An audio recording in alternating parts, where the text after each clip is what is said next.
Next stop, Phong Nha, a small town in central Vietnam known for its dramatic limestone mountains and some of the most impressive cave systems in the world. To get there, we took a sleeper bus for the first time. Not overnight, but still a pretty fun experience. Instead of regular seats, you get your own little compartment with a reclining bed-like chair so you can actually stretch out and relax for the ride.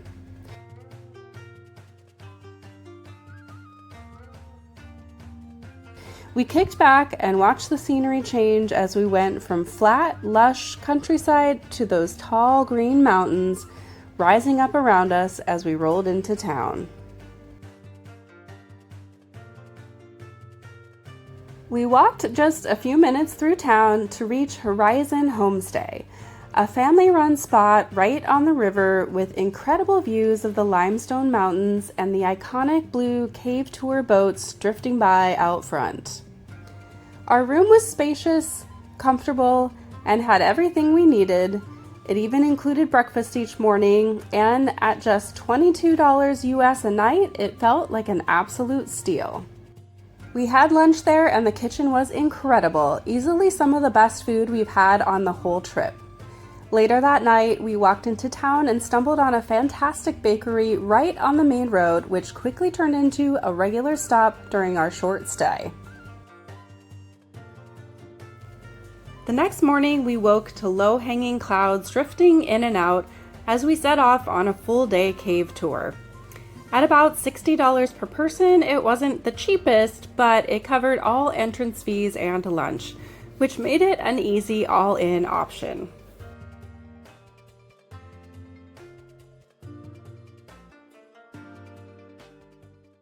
We are in Phong Nha today, and we're going to do a 2-cave tour. First cave we're here at is Paradise Cave. Yeah. Sounds pretty amazing. A golf cart carried us part of the way, but from there it was still a solid uphill climb to reach the top. I gauge how hot it is by what time I have to put my hair up. 10:20 today.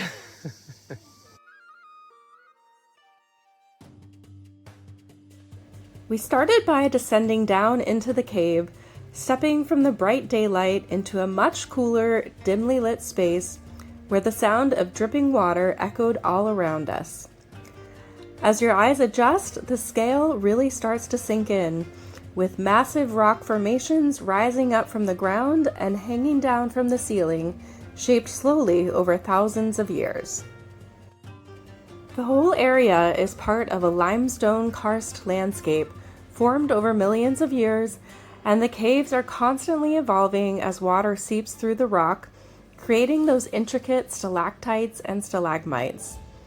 Some of the formations almost look sculpted, with the textures and shapes that feel too detailed to be natural. For visitors, you can explore about 1 kilometer of the cave along the boardwalk, but in total it stretches over 30 kilometers, making it one of the longest cave systems in the world. We enjoyed the cool and calm of the cave before heading back up the stairs into the heat and humidity that awaited us. After a delicious and abundant local lunch, we made our way to the boat that would take us to Phong Nha Cave.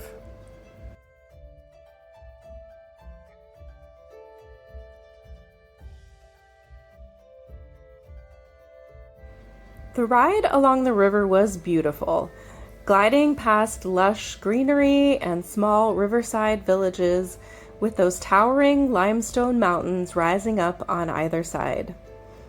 It's a calm, peaceful journey.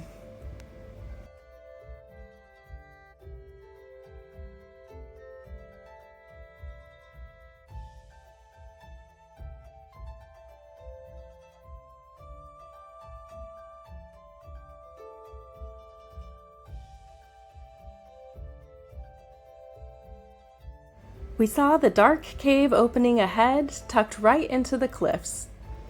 As we approached the cave entrance, the light started to fade, the temperature dropped, and suddenly we were gliding straight into the darkness.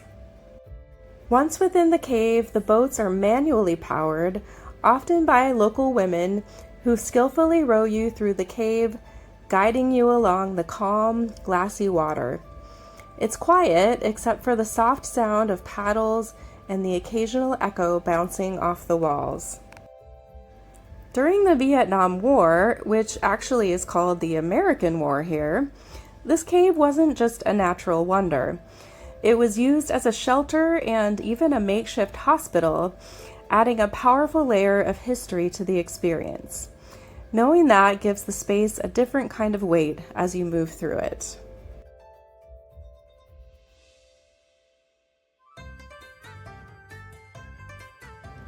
Eventually, the boat brings you to a point where you step out and continue on foot. Walking through the final section lets you get a closer look at these huge chambers filled with dramatic rock formations, lit just enough to highlight the texture and scale without taking away from the natural feel.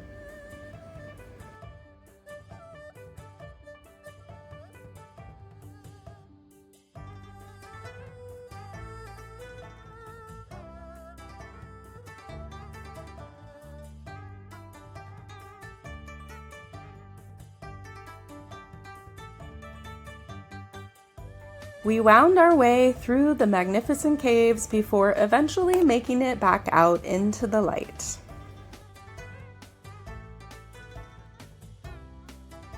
On the way back, we drifted along the river at an easy pace, taking in more of the life along the water.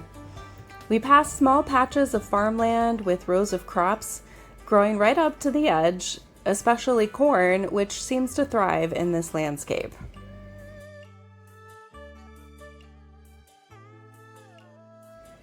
That evening, we enjoyed one last delicious meal at our homestay, even getting to try a few unique locally brewed beers. It was the perfect way to wrap up our time here, a short stay, but definitely a memorable one.